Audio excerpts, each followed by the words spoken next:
Bon, tu dis bonjour? T'arrêtes de faire des bêtises? Salut! Il est vénère là. Maman, laisse-moi descendre. On commence avec une affaire aux États-Unis. New York, Big Apple. Une juge de Manhattan, notoirement indulgente, a libéré au moins 3 criminels violents au cours des 2 dernières années. Elle a libéré la semaine dernière un migrant vénézuélien sans caution, why not, après qu'il ait prétendument poignardé un homme à Times Square. Ils sont obligés de dire prétendument dans l'article parce qu'il n'est pas encore condamné, le mec. Mais chelou cette juge là, on va voir la gueule qu'elle a. C'est parti. Hop là, me l'est toute mimi, avec sa petite grisaille là qui commence.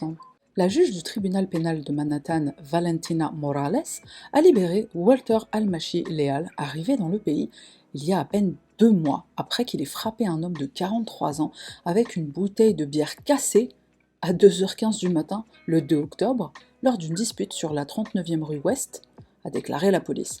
La victime présumée a dû subir 20 points de suture. 20? Le mec s'est pris pour un chirurgien là. Comment tu fais 20 points de suture avec une bouteille de bière? C'est petit une bouteille de bière. Ça existe en XXL? Ah, une canne XXL, ça existe? On a une photo là, de Walter, le migrant qui arrive aux States. En 2 mois, il éclate les gens dans la rue, normal. Ah ouais. Pourquoi t'es venu aux USA? Il a dû braver je sais pas combien d'obstacles pour arriver sur sa terre promise à lui, United States of America, et il vient, il éclate des gens. Mais il a pas compris, c'est quoi le... Tu migres vers un autre pays, c'est pas pour faire des trucs comme ça. Les procureurs ont demandé une caution en espèces de plus de 5000 $ ou une caution de 7500 $ pour Walter, qui séjourne dans un refuge, mais Morales, indulgente envers le crime, lui a accordé une libération surveillée. N'importe quoi celle-là.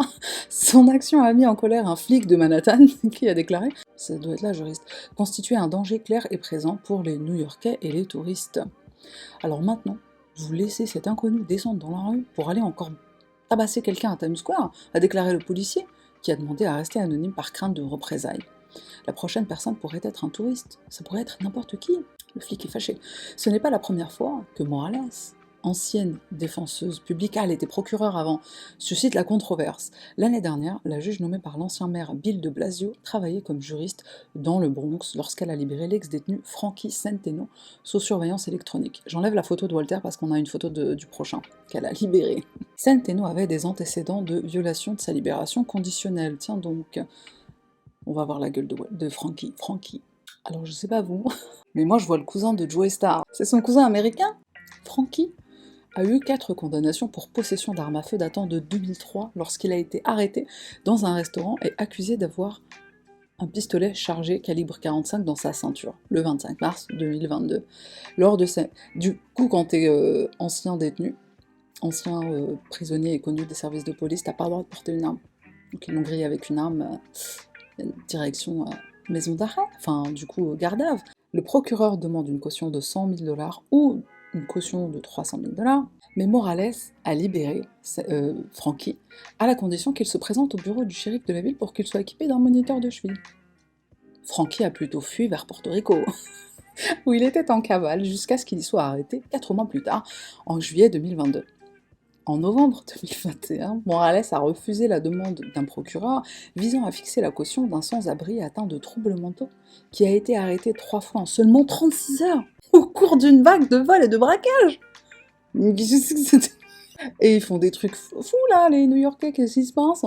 Augustin Garcia, 63 ans, a commencé par voler une douzaine de canettes de bière, Coors Light, donc c'est la marque des bières, dans une bodega du Bronx. Il a reçu une contravention pour comparution au bureau exigeant une date d'audience ultérieure, ont indiqué la police. Donc lui, une série de braquages, Mais Augustin, là, qu'est-ce que tu nous fais? Là, il a une tête un petit peu...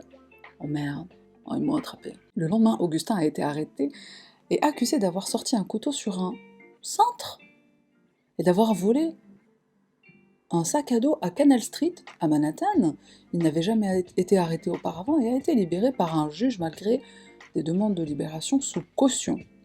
Le lendemain matin, il aurait volé un iPhone, un passager du métro d'East Harlem. Il a été accusé de vol qualifié et d'intrusion, ont indiqué les policiers. Cette fois, les procureurs ont demandé une caution en espèces de 20 000 dollars ou une caution de 60 000 dollars. Ouais, en fait, ce que je viens de comprendre, c'est que si tu la payes en espèces, elle est moins chère que si tu la payes genre en plusieurs fois et avec des paiements mensuels et tout, pour les gens qui n'ont pas les moyens. Morales, la juge, l'a laissé partir avec une évaluation psychologique de 72 heures. Elle a également libéré Khalifa Kataran, un adolescent présumé membre d'un gang, sous surveillance électronique cette année, après qu'il ait été arrêté avec une arme chargée le 19 avril, et a admis qu'il avait utilisé la même arme lors d'une fusillade avec des membres d'un gang rival. Non mais qu'est-ce que c'est que cette juge? Katara, 18 ans, membre présumé du gang Up the Hill, n'a touché personne avec les balles qu'il a tirées. Bah encore heureux, hein. Il a été traduit devant Morales le 21 avril pour tentative de meurtre, mise en danger par inadvertance et port d'armes à feu. Les procureurs demandent que l'adolescent soit détenu sans caution à Rikers Island. Les procureurs notent que Katara était déjà en liberté surveillée pour une accusation antérieure de port d'armes à feu à Brooklyn. Morales a admis que Katara représentait un risque de fuite pour éviter les poursuites. Elle admet qu'il représente un risque de fuite pour éviter les poursuites, mais elle l'a quand même relâché sous surveillance électronique. La source policière a qualifié les moniteurs de cheville d'inefficaces. Il doit se rendre seul au bureau du shérif pour obtenir un moniteur de cheville, donc il n'y a pas de suivi pour voir s'il a vraiment compris ou non. Morales a dirigé le Women's Project au sein du groupe à but non lucratif, Red Cap, qui faisait pression pour des alternatives à l'incarcération sous le maire de Blasio.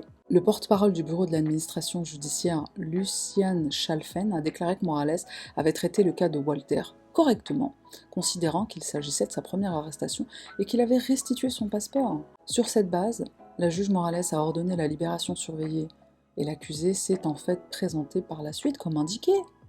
Maintenant, il s'est barré à Porto Rico. Elle a déclaré que les autres cas avaient été décidés selon leur propre mérite. Mais la source policière a déclaré que la réputation de Morales la précède. Oh, tu vas pas nous la faire, hein, on te connaît. Elle est connue pour être indulgente, a indiqué la source policière.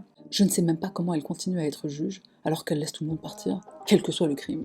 Ah, les flics de New York, ils sont un petit peu énervés. Pourquoi t'es juge si t'es trop sympa? À un moment donné, il faut punir les gens. Elle est juge depuis combien de temps? Combien de mecs elle a laissé partir? Va falloir faire un film sur elle, en fait, un dossier Netflix, là. Elle croit en la réhabilitation, alors je suis d'accord avec toi, mais quand ils se barrent et qu'ils refont des trucs, bon, il a récidivé en 36 heures, 4 fois. Excuse-moi, à un moment donné, ils comprennent pas s'ils vont pas derrière les barreaux. Mais en fait, d'un côté, je suis un peu d'accord avec la juge, parce que tu les mets derrière les barreaux, ils ressortent, ils récidivent. Tu les mets pas derrière les barreaux, bah ils continuent un peu de faire leur connerie. En vérité, la justice, elle sert à rien, dit-elle. Quart d'heure philosophique. En quoi le policier, ça le regarde, il fait son taf. Le flic, il va devoir leur recourir après, en fait. Et il court après, il les arrête. Hop, tiens, juge, vas-y, balance-moi ça en tôle. Elle les relibère. Ah, mais je viens de le faire. C'est un débat intéressant. Vous êtes prêts pour la deuxième affaire? Prochaine affaire, on va en Afrique. Les autorités kenyanes ont arrêté 2 personnes se faisant passer pour des avocats ces derniers jours. Dernier jour, c'est-à-dire l'arrestation, dont un qui a accumulé une impressionnante séquence de victoires devant les tribunaux, après avoir prétendument volé l'identité d'un véritable avocat. Ah mais je le kiffe ce mec, c'est qui? Non seulement il fait semblant d'être avocat, mais en plus il gagne toutes ses affaires. Le premier faux avocat, qui a utilisé le nom du véritable avocat Brian Mwenda, a remporté 26 affaires qu'il a traitées dans diverses salles d'audience, tout en se faisant passer pour un avocat à la haute cour du Kenya, malgré son manque de formation, a rapporté vendredi le Nigerian Tribune. L'équipe d'action rapide de la branche de Nairobi du barreau du Kenya a arrêté l'avocat escroc après avoir reçu des informations selon lesquelles il n'avait pas de licence d'avocat. Il a pris sa défense lui-même lors du procès. C'est une excellente question. Ce mec est un génie. Il a été porté à l'attention de la branche de LSK Nairobi par l'intermédiaire de l'équipe d'action rapide RAT que l'homme s'est présenté et s'est comporté comme un avocat de la haute cour du Kenya et un membre de la branche de LSK à Nairobi carrément. Mwenda, dont le vrai nom n'a pas été révélé, a acquis une sorte de statut de héros populaire dans certaines régions de ce pays d'Afrique de l'Est, après que la couverture médiatique de sa ruse ait suscité tout, de l'indignation à l'amusement. Photo. Alors, excusez-moi, mais il a toute la prestance d'un avocat. Moi je vote pour qu'on lui accorde une licence. Il l'a mérité. 26 victoires. Même un avocat qui est truqué au barreau, là, je suis désolée, il fait pas 26 victoires d'un coup. Hein. Ce mec, il est génie, faut lui donner. C'est comme ça qu'ils s'habillent les avocats au Kenya. Bah, c'est un peu comme en Angleterre où ils mettent des perruques, va savoir pourquoi. Ouais, une tradition ancestrale. Hein. Il a juste pas le diplôme, c'est tout, laissez-le travailler enfin. Il paie ses impôts, tout ça. Laissez-le. Ce n'est sans rappeler, évidemment, c'est Harry Suits. Mais s'est-il inspiré de ce drama Netflix? C'est la question. Mike, comment il s'appelait dans la série Mike, c'est quoi son nom de famille, j'ai oublié. À quoi sert le diplôme quand on a les compétences? Mais je suis totalement d'accord. L'organisation centrale des syndicats du Kenya aurait salué l'imposteur comme un jeune esprit brillant qui a réussi sans qualification traditionnelle. Mike Sonko, un ancien gouverneur de Nairobi qui a été démis de ses fonctions après avoir été impliqué dans des accusations de corruption, a également offert son soutien en publiant une vidéo avec le présumé fraudeur. Elle est où cette vidéo? Dommage. Dans la vidéo, Sonko a qualifié les détracteurs du faux avocat accusé de nigo et a noté qu'il n'a jamais tué personne. Ce n'est pas un terroriste. Le mec est soutenu par des gouvernementaux, quoi, par des politiciens et tout. Bon, corrompu certes, mais il est soutenu quand même. Sonko a ensuite donné à l'imposteur présumé une tribune pour s'adresser au public. Je voudrais exprimer ma gratitude aux personnes qui me soutiennent et prient pour moi, dit le faux avocat. Avec le temps, je pourrais dissiper ce malentendu, a déclaré le faux avocat accusé, vêtu d'un costume d'affaires. Je pourrais également prouver mon innocence et fournir le contexte réel. Donc vous n'avez pas toute l'histoire.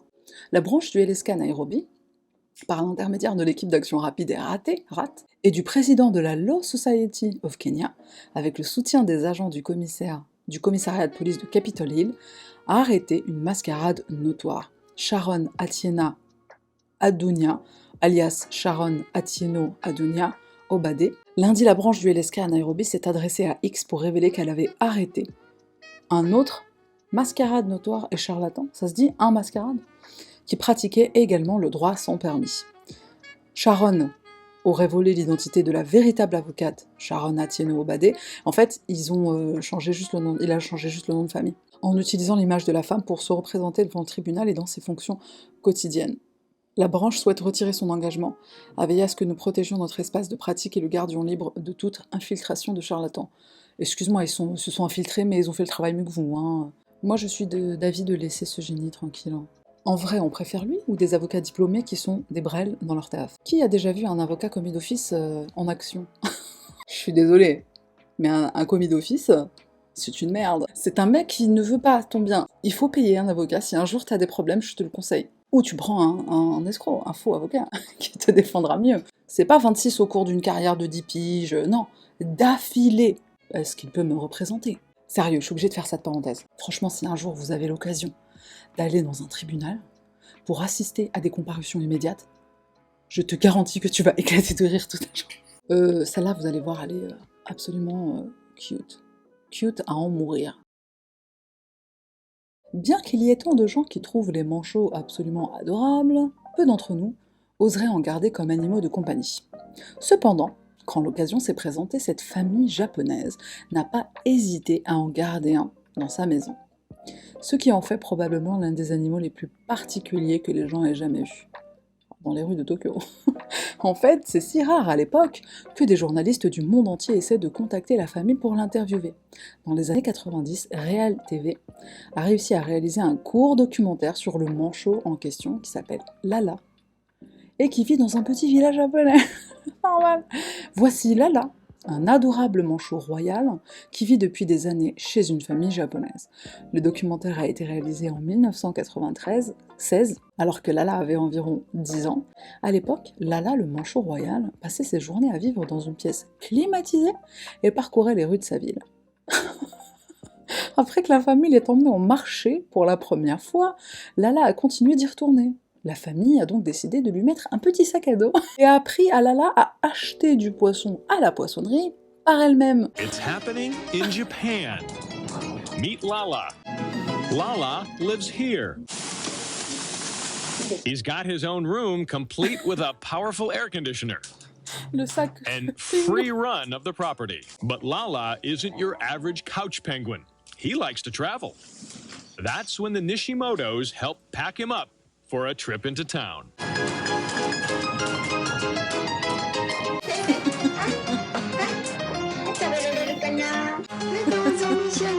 Sardines and mackerel are his favorites. He loves to eat them. Adorable, yes, and deserving of a doggy bag.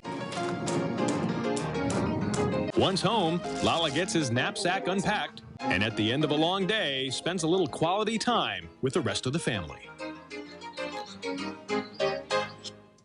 Lala, c'est un garçon du coup, je croyais que c'était une fille, parce que Lala, ça fait féminin, mais non, en fait, c'est un garçon. Alors celle-là, tout de suite on retourne dans du sérieux, mais puissant.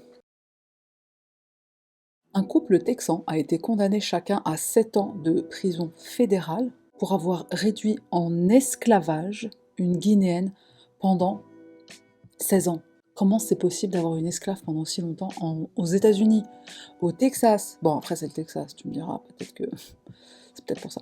Un juge fédéral de Fort Worth, au Texas, a condamné Mohamed Touré et Denise Cross Touré, chacun à 2 peines de 7 ans et une peine de 5 ans, toutes peines devant être purgées concurremment. Ça se dit comme ça en français? Concurremment, d'accord. Les Touré sont le fils et la belle-fille du défunt président guinéen Ahmed Sékou Touré, qui a aidé la Guinée à devenir indépendante de la domination française en 1958. Sékou Touré a été le premier président du pays, rôle qu'il a occupé jusqu'à sa mort en 1984. Bon, déjà, c'est une présidence un petit peu longue, hein. Ton père était président, il a obtenu l'indépendance de ton pays, et tu viens faire ça aux États-Unis. Ça, c'est notre couple d'esclavagistes. Le couple de 58 ans, de South Lake, donc au Texas, doit également purger 3 ans de liberté surveillée à la fin de leur peine de prison ferme, et ils doivent verser à leurs victimes 288 000 $ de dédommagement. Ils seront également expulsés vers la Guinée. 288 000 balles pour 16 années d'une vie, excuse-moi, c'est rien du tout, hein. Tu veux pas rajouter un zéro? Le couple et les avocats de la défense étudient la possibilité de faire appel, a déclaré Scott Palmer, avocat de Cross Touré. Tu défends un esclavagiste. Déjà, excuse-moi, je préfère l'avocat de tout à l'heure qui n'est pas un vrai avocat déclaré au barreau. Les preuves du procès ont montré que les Touré avaient emmené la jeune fille, alors âgée d'au moins 5 ans, mais peut-être jusqu'à 13, de son village rural guinéen en 2000. Ils l'ont forcée à travailler sans salaire chez eux comme femme de ménage, cuisinière et nounou jusqu'à ce qu'elle s'enfuit. Mesquina. Ils lui ont niqué sa vie. Ils lui ont pris les 16 plus belles années de sa vie, en fait. Enfin, les plus belles. Toutes les années, elles sont belles, faut pas dire ça. Les Touré ont été reconnus coupables en janvier et les procureurs avaient requis les peines de 20 ans de prison autorisées par la loi. Cependant, le juge Reed O'Connor a tempéré la demande de peine. Pourquoi? Les affaires de trafic de travail forcé sont notoirement difficiles à poursuivre, en partie parce que les victimes ont souvent peur de s'exprimer, a déclaré l'avocate américaine Erin Neely Cox.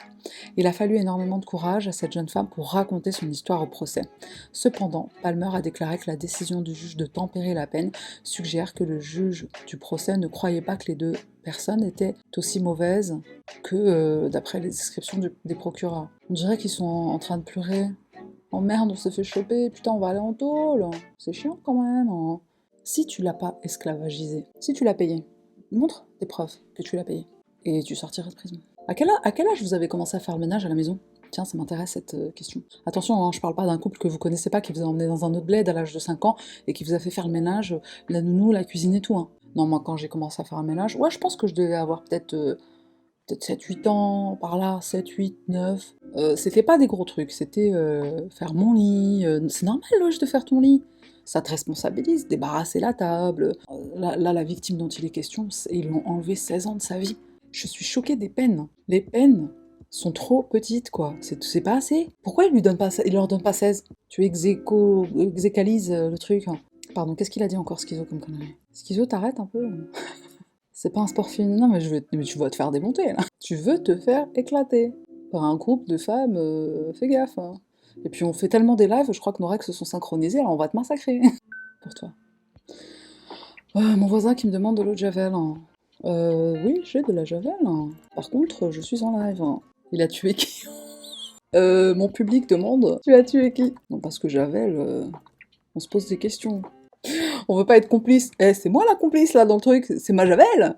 Putain, il sait que je parle de true crime, il doit penser que j'ai des astuces pour pas se faire choper par la police. Je me désolidarise en direct de tous les agissements de mes voisins. On y va pour la prochaine affaire qui nous emmène dans le Colorado. Une ancienne propriétaire d'une maison funéraire du Colorado a été condamnée mardi à 20 ans de prison fédérale pour avoir fraudé les proches des morts en disséquant 560 cadavres et en vendant des parties de corps sans autorisation. C'est pas monté dans mon cerveau. Megan Hess, excuse-moi, elle s'appelle Hess la meuf. Megan Hess, 46 ans, a plaidé... Megan Hess, 46 ans, a plaidé coupable de fraude en juillet. Elle exploitait une maison funéraire et une entité de partie de corps, je sais pas ce que c'est, mais je crois que j'ai compris, donc, et ça se trouvait dans le même bâtiment. La durée de 20 ans était la durée maximale autorisée par la loi. Sa mère, Shirley Koch, âgée de 69 ans, a également plaidé coupable de fraude et a été condamnée à 15 ans de prison. Encore une mère et une fille qui foutent de la merde. Le rôle central de Shirley, donc la mère, consistait à découper les corps selon les archives judiciaires. Photo. Oh merde. Aucun respect de la vie, aucun respect de la mort. Déjà, une coupe comme ça devrait être illégal, excusez-moi. Regarde la coupe qu'elle a même sur la... Tu vois là, sur la photo, là? En bas, là, regarde. Excusez-moi, je me moque, mais je fais ce que je veux, c'est mon live. Ah, elle a fait un brushing. C'est la prison qui l'a forcé à faire un brushing, ils ont dit non, c'est pas possible, ta gueule, là, ça passe pas. Déjà, ça rentre pas dans le cadre du mugshot, là. Le mugshot, tes cheveux, ils dépassent trop. Faut faire un brushing. Hess et Koch ont parfois utilisé leur salon funéraire pour essentiellement voler des corps et des parties de corps en utilisant des formulaires de dons frauduleux et falsifiés, a déclaré le procureur Tim Neff dans un dossier déposé au tribunal. Le comportement de Hess et Koch a causé une immense douleur émotionnelle aux familles et aux proches. L'affaire fédérale a été déclenchée par une série d'enquêtes de 2016 à 2018 sur la vente de parties de corps aux États-Unis.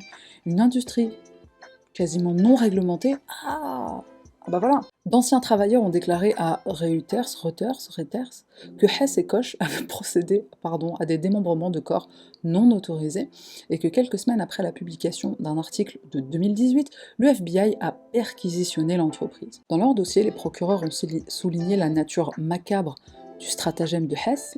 Ils l'ont décrit comme l'une des affaires des parties de corps les plus importantes de l'histoire récente des États-Unis, 560 cadavres. Est-ce qu'elle a le droit d'être au guide des records? C'est l'affaire la plus épuisante sur le plan émotionnel que j'ai jamais vécue dans un tribunal, a déclaré la juge de district américaine Christine M. Arguello. Il est préoccupant pour le tribunal que l'accusé Hess refuse d'assumer toute responsabilité pour sa conduite. En plus, la juge a ordonné que Hess et Koch soient immédiatement envoyés en prison. L'avocat de Hess a déclaré qu'elle avait été injustement qualifiée de sorcière, de montre, de goule, alors qu'elle était plutôt un être humain brisé, un être humain briseur, dont la conduite peut être attribuée à un traumatisme crânien survenu à l'âge de 18 ans.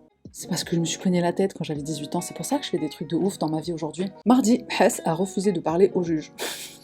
C'est ton trauma à la tête qui te fait ça?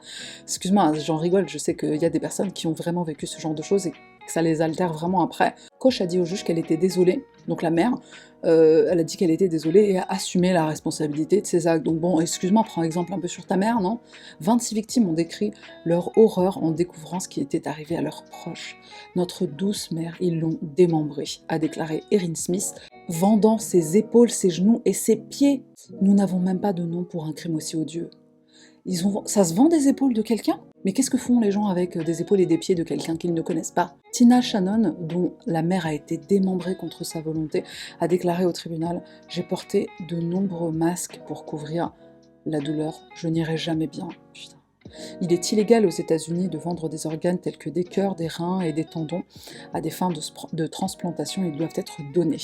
Mais la vente de parties du corps telles que tête, bras, colonne vertébrale, comme l'a fait Hess, à des fins de recherche ou d'enseignement n'est pas réglementée par la loi fédérale. Hess a commis des crimes, ont déclaré les procureurs, lorsqu'elle a fraudé les proches des défunts en mentant sur les crémations, en disséquant les corps et en les vendant sans autorisation. Les sociétés de formation chirurgicale et autres sociétés qui ont acheté les bras, les jambes, les têtes et les torses de Hess ne savaient pas qu'ils avaient été obtenus frauduleusement, ont indiqué les procureurs. Donc tout le truc repose sur le caractère illégal du manque d'autorisation. Mais si elle avait eu l'autorisation, ça aurait été légal en fait. Tu peux vendre des épaules. Dans sa maison funéraire, Hess a facturé aux familles jusqu'à 1 000 $ pour des crémations qui n'ont jamais eu lieu. En plus, elle faisait payer pour des trucs qu'elle faisait pas, ont déclaré les procureurs, et elle a offert à d'autres des crémations gratuites en échange d'un don de corps. C'est bizarre quand même. Moi, si ça arrive à un de mes proches, je dis tiens, tu le brûles s'il te plaît, ils me disent gratuit, en échange que tu signes un papier comme quoi ce corps est à moi, pourquoi t'as besoin que je te le donne? Les procureurs ont déclaré qu'elle avait menti à plus de 200 familles qui avaient reçu des cendres incinérées provenant de poubelles mélangées au reste de différents cadavres. Putain. Et toi, t'es là, tu fais une cérémonie avec les cendres, tu les jettes à l'océan, tu récites un poème et tu crois que c'est les cendres de ta mère. En fait, c'est la poubelle de... C'est la poubelle de quelqu'un, quoi. Couper les cendres, c'est comme tu coupes la cocaïne, quoi. Et la mère était complice de tout ça, en fait. La mère, c'était pas possible qu'elle ne sache pas, sinon la justice n'aurait pas condamné. Moi, j'adore quand les gens font des trucs ensemble, tu sais, les couples, ou les familles. Et ce qui me fascine le plus, je dirais, c'est les couples. Ou les potes. Tu sais, des mecs qui se connaissent pas, ni d'Adam ni d'Ève, ils se rencontrent un jour. Eh, t'aimes tuer des gens? Et moi aussi. Viens, on fait des trucs ensemble. Comment c'est possible que des fous assassins se rencontrent, tu sais, genre pile poil avec la bonne personne, le destin les a réunis, quoi. Alors quand le destin te réunit avec l'homme de ta vie, ronfleur certes, mais l'homme de ta vie quand même, tu te dis c'est beau, mais le destin, on dirait qu'il fait aussi des choses pas très fun, hein. C'est le mektoub du pahlel. Moi, si j'ouvre un business avec ma daronne, c'est, je sais pas, un kebab, avec de la viande de bœuf, attention, et du poulet, pas de la viande de gens. Les procureurs ont inculpé 7 personnes après que le corps momifié du chef d'un groupe spirituel appelé Love Has Won a été retrouvé décoré de... Putain, décoré de lumière de Noël et de paillettes dans ce qui semblait être un sanctuaire dans une maison du sud du Colorado. On va faire une pause parce que Justin il fait son breakfast. 1, 2, 3, 4, 5, 6, 7. Alors c'est quand même très ironique qu'il y ait quelqu'un qui s'appelle Rudolph dans l'histoire. Et c'était elle qui a eu l'idée des lumières de Noël ou pas? Amy Carlson, 45 ans, surnommée Dieu-Mère, ah ouais, par ses partisans, a été retrouvée morte dans une maison de la petite ville rurale de Moffat le 28 avril, selon les affidavits de son arrestation. Chacun des accusés fait face à des accusations liées à la falsification ou à la maltraitance d'un cadavre, ainsi qu'à la maltraitance d'enfants. D'accord. Alors j'ai une photo de la secte, hein, parce que c'est une secte, hein, on va les appeler comme ça s'appelle. Je sais pas si les deux personnes sont la même, à droite, à gauche. Elle est très très amaigrie. Est-ce que c'est la momie? Elle est momifiée là à droite? Non, c'est pas la momification. Hein. Il mange dans cette secte, bon, j'ai pas l'impression. Hein. Ou alors c'est un cas sévère de véganisme, parce que là, j'ai rien contre les véganes. Le bureau du coroner n'a pas précisé comment ni quand Carlson est décédé. L'un des partisans de Carlson, qui n'a pas été inculpé, a déclaré aux enquêteurs qu'il avait accueilli le groupe parce qu'ils avaient besoin d'un endroit où rester et il a trouvé le corps dans une chambre à l'arrière alors qu'il rentrait chez lui après un voyage à Denver. Il a appelé la police et a déclaré qu'il pensait que le groupe avait amené le corps de Carlson chez lui depuis la Californie. La momie voyageuse. Les restes momifiés semblent avoir été installés dans une sorte de sanctuaire et ont ce qui semble être un maquillage de type paillettes autour des yeux. Ah oui, d'accord. Les enquêteurs ont fouillé un SUV sur la propriété et ont déclaré que la banquette arrière était dans une position compatible avec quelqu'un transportant des restes momifiés. C'est quoi une position compatible avec un transport de restes momifiés? 2 enfants, une fille de 13 ans et un garçon de 2 ans se trouvaient dans la maison à ce moment-là, ce qui a vraisemblablement conduit aux accusations de maltraitance sur enfants. Ouais, tu laisses pas un momie avec des enfants dans la même pièce, hein, c'est interdit. L'individu qui a signalé le corps a également déclaré aux enquêteurs qu'il avait été empêché de quitter la maison avec son fils, ce qui a donné lieu à une fausse accusation d'emprisonnement contre l'un des accusés. Selon les affidavits, le bureau du shérif a reçu de nombreuses plaintes de familles à travers le pays, affirmant que Love Has Won, l'amour a gagné, faisait un lavage de cerveau aux gens et leur volait leur argent, carrément. Les adeptes de Carlson pensaient qu'elle communiquait avec des anges et qu'elle les a conduits à un grand éveil. Le groupe établi dans le sud du Colorado en 2018 propose des séances d'ascension spirituelle intuitive et vend des produits de guérison spirituelle en ligne. Donc on vend de la thérapie digitale. Ils savent même pas comment elle est morte. Alors pour la prochaine, je vous préviens, c'est particulier. Une femme transgenre de 23 ans, vue dans une vidéo largement diffusée en train d'être battue devant une foule de personnes, a été retrouvée morte à Dallas. Malaysia Booker a été retrouvée face contre terre dans une rue plus tôt samedi et aucun suspect n'a été identifié, a déclaré le major Vincent Weddington de la police de Dallas. Elle a été déclarée morte sur place. Les enquêteurs ont déclaré qu'il n'y avait aucun lien apparent avec les coups subis par Brooker le 12 avril, après avoir été impliqué dans un accident de la route mineur. Un affidavit de la police publié à l'époque indiquait que Brooker avait accidentellement reculé dans un véhicule quand le conducteur de ce véhicule a pointé une arme sur elle et refusé de la laisser partir à moins qu'elle ne paie pour les dégâts. Mais c'est pour ça qu'il y a des assurances en fait, hein, on ne pointe pas son arme sur quelqu'un. Alors qu'une foule se rassemblait, quelqu'un a offert 200... Alors qu'une foule se rassemblait, quelqu'un a offert 200 dollars à un homme pour battre la femme qui a subi une commotion cérébrale, une fracture du poignet et d'autres blessures. D'autres hommes ont également frappé Booker, l'un d'eux lui piétinant la tête. Edward Thomas, 29 ans, a été arrêté et emprisonné pour voie de fait grave. Et ça, c'est lui c'est le mec qui a été arrêté, qui lui a piétiné la tête. Et je sais pas si c'est parce qu'elle était transgenre, pardon, je sais pas si c'est à cause de ça. Un enregistrement sur téléphone portable montrait Booker battu alors que la foule criait et regardait. La vidéo de l'incident a été partagée sur les réseaux sociaux. J'ai la vidéo, mais je pense que personne ne l'a regardée, j'imagine. Booker a assisté à un rassemblement la semaine suivante où elle a déclaré qu'elle était reconnaissante d'avoir survécu à l'attaque. Cette fois, je peux me tenir devant vous alors que dans d'autres scénarios, on est à un mémorial, a-t-elle déclaré au Dallas Morning News. Weddington a déclaré dimanche que l'enquête sur l'attaque d'avril se poursuivait. Nous essayons toujours d'identifier d'autres personnes qui ont été vues en train d'attaquer Moulaïsia dans la vidéo. Non seulement les personnes qui sont en train d'agresser, j'espère aussi les personnes en train de filmer, parce que maintenant c'est un truc qui commence doucement à être puni. Moulaïsia n'est pas morte de cette agression du mois d'avril, elle est morte après. Notre prochaine affaire se passe en Angleterre, on y va, on voyage un petit peu. Un homme vient d'être condamné à 18 ans de réclusion criminelle pour avoir violé 2 adolescents de 16 et 17 ans. Sylvester Toshev, un homme de 27 ans, vient d'être condamné à 18 ans par le tribunal de Kingston en Angleterre. Il a été reconnu coupable de viol ce mercredi 18 octobre, comme le rapporte le communiqué de la police anglaise. Il a déjà été condamné par le même tribunal le mercredi 8 août dernier pour un autre fait de viol. Placé en liberté sous caution après cette première condamnation, il passera désormais 23 ans derrière les barreaux. Un dangereux prédateur. L'homme a violé 2 adolescents de 16 et 17 ans dans le sud-est de Londres. Le 19 janvier 2023, la victime de 16 ans a expliqué qu'elle a été accostée par son agresseur dans le bus à Morden. Il l'a ensuite entraînée dans une zone reculée pour la violer. Il l'a également forcée à prendre des selfies avec lui juste après son agression.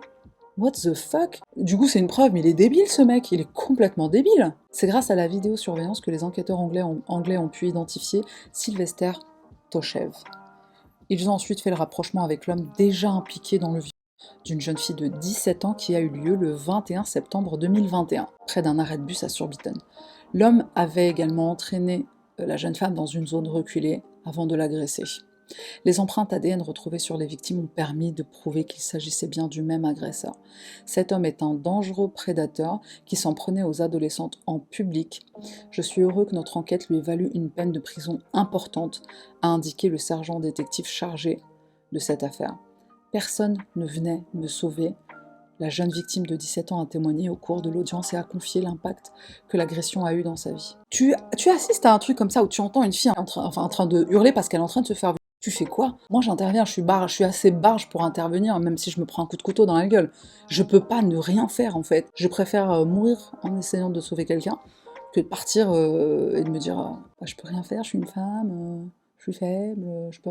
Si, tu peux faire. Tu ramènes des gens avec toi. Tu t'appelles la foule, venez, faut faire quelque chose. Je sais pas, moi je pourrais pas laisser les trucs se faire comme ça. La jeune victime de 16 ans témoigne au cours de l'audience et confie l'impact que cette agression a eu dans sa vie. Personne ne venait me sauver.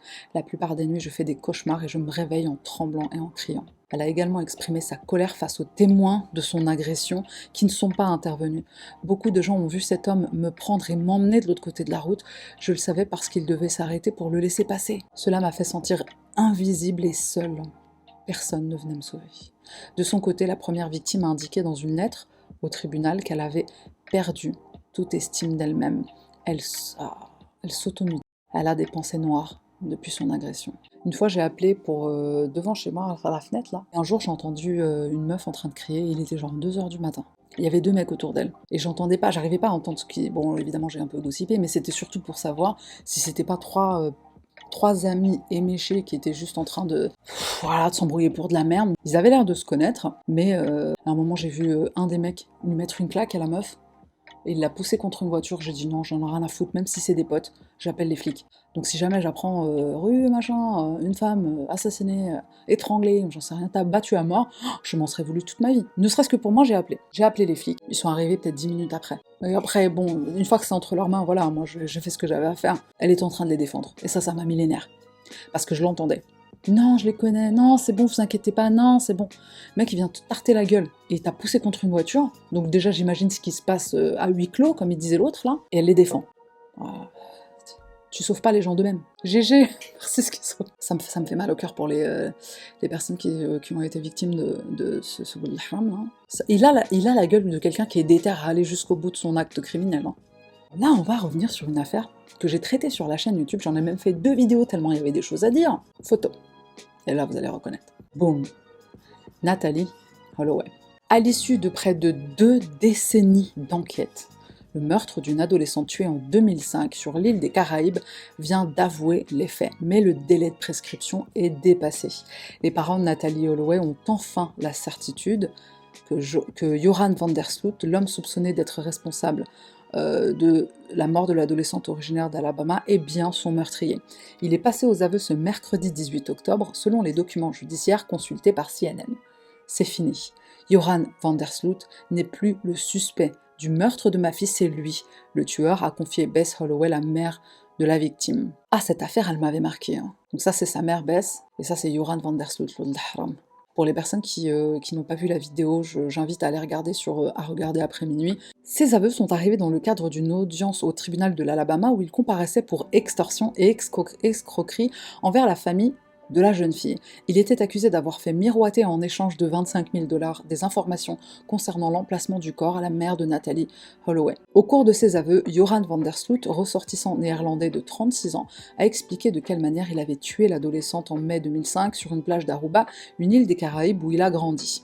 La jeune fille de 18 ans y était en visite à l'occasion d'un voyage scolaire de fin de lycée. Elle avait été aperçue vivante pour la dernière fois à la sortie d'un bar en compagnie de Joran van der Sloot. Enco, parce qu'il y avait 2 potes avec lui. Un peu plus tard sur la plage ce soir-là, alors qu'il lui faisait des avances, la jeune fille lui a mis un coup de genou dans l'entrejambe pour se défendre. En échange, il lui a donné un coup de pied au visage et l'a ensuite violemment frappé avec un parpaing, comme le relate CNN. Il l'a ensuite poussé dans l'océan, faisant disparaître son corps à tout jamais. Entre 2005 et 2007, il a été arrêté 2 fois dans le cadre de cette enquête, mais relâché à chaque fois, faute de preuves. C'est en 2012, 7 ans après les faits, qu'un juge a finalement signé une ordonnance pour déclarer Natalee Holloway morte. 5 ans plus tard, il a tué Stephanie Flores, une jeune femme péruvienne de 21 ans, dans sa chambre d'hôtel au Pérou. D'après les enquêteurs, avant d'être violemment frappée au visage puis étranglée, Stephanie Flores aurait évoqué la disparition de Natalee Holloway. On s'en rappelle, hein. Ils se sont rencontrés à un casino, et le mec aime jouer de l'argent. Ils ont commencé à discuter, ils se sont retrouvés dans la même chambre d'hôtel, et elle est partie voir sur Google, elle a tapé son nom. Et au Pérou, c'est pas une affaire qui a fait du bruit au point que ça atteigne le Pérou, quoi. Donc elle savait pas, mais je sais pas, je pense par hasard, elle s'est dit tiens, je vais taper son nom.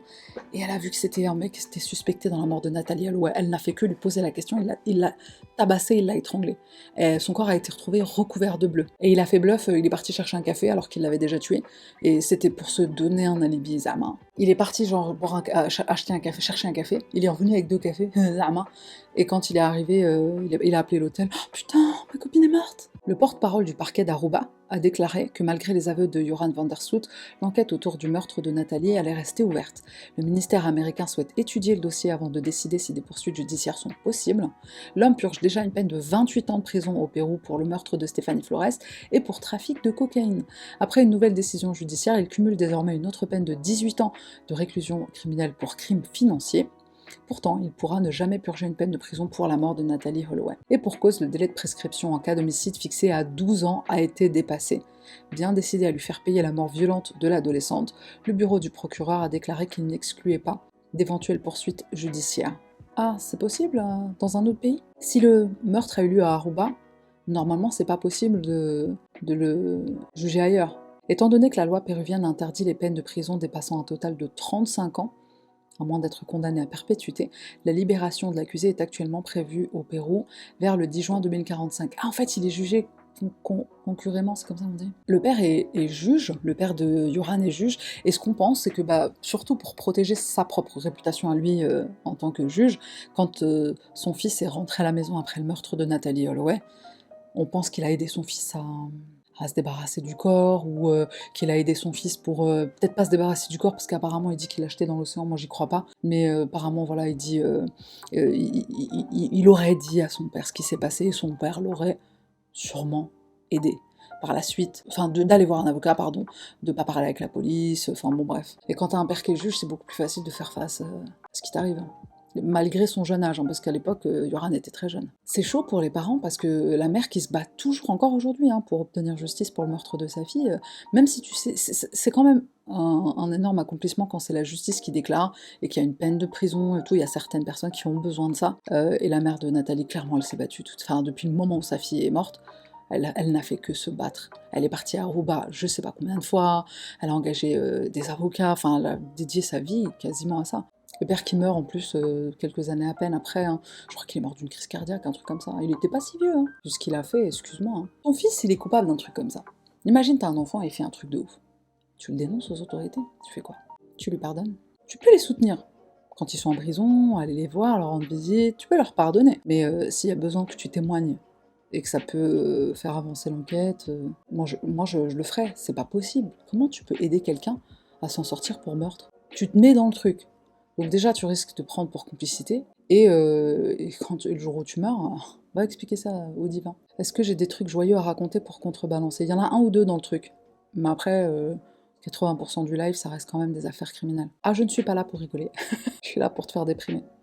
C'est mon rôle. C'est difficile de se mettre contre son enfant, ou contre un parent, ou contre quelqu'un de ta famille, mais un ami, une amie, c'est bien sûr que c'est difficile. À un moment donné, faut faire ce qui est correct.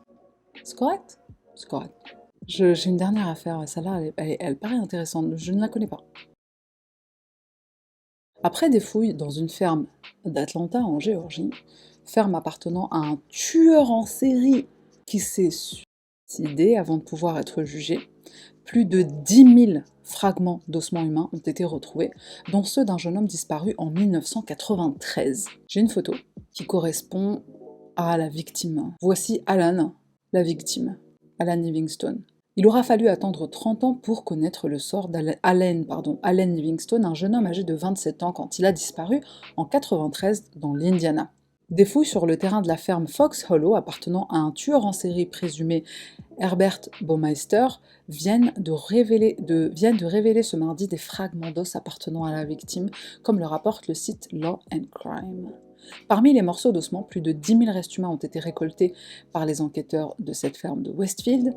Depuis les accusations qui ont commencé à émerger contre Herbert Baumeister en 1993 concernant les meurtres en série d'hommes homosexuels dans la région, la mère d'Alan Livingstone était persuadée que son fils faisait partie des victimes. Donc c'est un Jeffrey Dahmer dans l'Indiana, quoi. Non, c'est la Géorgie. Mais le disparu était Indiana. Alors, voici le présumé coupable, qui s'est donné la mort, Haram. Ça, c'est purée, c'est les victimes. Il parvient à lui échapper et donne l'alerte.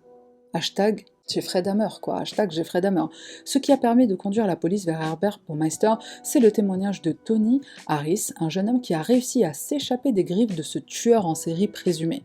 En 1994, alors qu'il passait la soirée dans un bar gay, il raconte avoir rencontré Herbert Baumeister, qui se présentait comme étant Brian Smart. En fin de soirée, l'homme lui a proposé de rentrer avec lui pour boire un dernier verre au bord de sa piscine.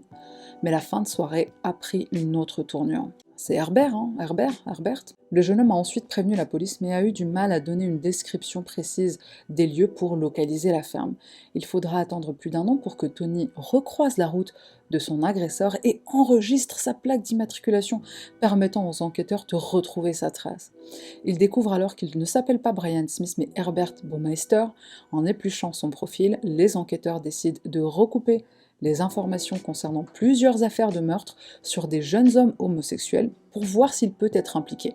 La suite, tu vas être choqué. Au cours des investigations de la police, le fils d'Herbert Baumeister, âgé de 15 ans, fait une macabre découverte dans les bois situés derrière leur maison. Il aperçoit un crâne humain, son fils de 15 ans. Choqué, l'adolescent prévient sa mère, qui souhaite rapidement confronter son mari à cette découverte. Sans perdre son sang-froid, Herbert Baumeister raconte que le crâne provient sûrement du cabinet médical de son père. Si au départ sa femme n'insiste pas, elle décide finalement de tout révéler à la police 2 ans plus tard. Ah bah, 2 ans pour que tu te réveilles quand même. En 1993, au moment de leur divorce, c'est vraiment une connasse. Ça se passait bien dans leur couple à ce moment-là, et en 96, au moment de divorcer, tiens, c'est vraiment une connasse. Je suis obligée de l'insulter parce que ça me fait chier. C'est juste parce qu'elle a divorcé avec son mari qu'elle a révélé le truc. La police ordonne des fouilles sur le terrain, mais l'homme refuse une première fois. Son ex-compagne réussit finalement à l'éloigner de son domicile pour laisser les enquêteurs fouiller la ferme. Ah, elle voulait vraiment la thune du divorce. Hein. En plus du crâne, ils découvrent des dents et des fragments d'os. Face à ces éléments, les enquêteurs tentent d'interpeller le père de famille, mais celui-ci a déjà pris la fuite vers l'Ontario au Canada. Après 2 jours de traque, il retrouve sa trace, mais trop tard. L'homme s'est donné la mort, mais a laissé une lettre. Dans cette dernière, il ne parle pas des victimes, mais seulement de l'échec de son mariage, tiens, et de sa carrière. Hein. Il ne pourra donc jamais être jugé et reconnu officiellement comme tueur en série par la justice. Les recherches menées dans les années 90 avaient permis de révéler 11 profils ADN et 8 jeunes hommes avaient pu être identifiés. Au total, les enquêteurs pensent qu'au moins 25 personnes ont été tuées dans le sol de la ferme. Enfin, sur la ferme, quoi. Ça, c'est les personnes qui ont été identifiées, du coup. Hein. Depuis 30 ans, les enquêteurs continuent d'étudier les fragments d'os pour espérer identifier plus de victimes grâce aux comparaisons entre les profils ADN retrouvés sur place et ceux fournis par les familles de jeunes hommes disparus dans la région. L'identification d'Allen Livingston est donc une nouvelle inespérée pour les enquêteurs. De son côté, sa mère, âgée de 70 ans, espérait depuis longtemps connaître le sort de son fils. C'est désormais chose faite. C'est vraiment comme Jeffrey Dahmer, un mec qui s'est échappé, Bon, après, c'est vrai que pour Jeffrey Dahmer, un mec qui s'était échappé, mais qui a été renvoyé chez Jeffrey Dahmer par la police. Donc bon, c'est pas exactement pareil. C'est quand même un élément qui, plus tard, permet de faire arrêter Jeff. J'ai une vidéo pour clôturer. On y va pour la dernière affaire du jour, qui est une affaire... cute, mignonne. Il n'y a pas de son au début, mais ça arrive dans peut-être 30 secondes, un truc comme ça. Des dizaines de félins sont adoptés officieusement par les agents de sécurité de Manille, où des milliers de chats vivent dans la rue, mais ils leur ont donné du taf.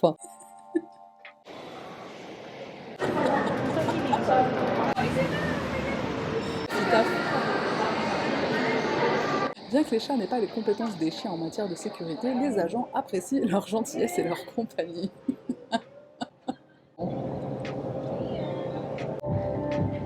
Mais je vais faire travailler des tasses. Bon, déjà qu'ils participent un peu au loyer et à la bouffe. C'est pas gratuit tout ça. J'avoue que je paye pas de litière, donc ça c'est bien. C'est trop génial les Philippines là, ce qu'ils font. C'est trop bien. D'ailleurs, on va aller aux Philippines bientôt pour une vidéo sur YouTube. Cette vidéo m'a donné envie de voyager et de voir des chats en train de travailler. Pour une fois que les chats font un truc, oh bon, ils faisaient bluff, hein. T'as vu comment il a regardé dans le sac? Il a fait... Ouais, je crois qu'il y a rien dedans. Merci pour votre présence. Merci pour votre bonne humeur, vos blagues... qui étaient parfois limites, hein, quand même. Hein. Mais merci quand même. Je vous kiffe et on se retrouve bientôt.